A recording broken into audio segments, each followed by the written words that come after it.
అడవి అర్థమయ్యే మనిషే నిజమైన మనిషి. భూమికి పుట్టిన మొదటి పిల్లలు ఆదివాసులు.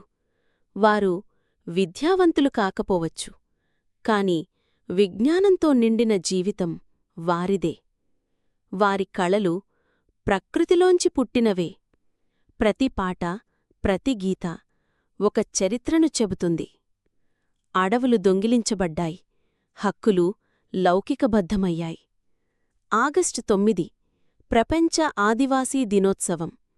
మన మూలాలను గుర్తించే రోజు.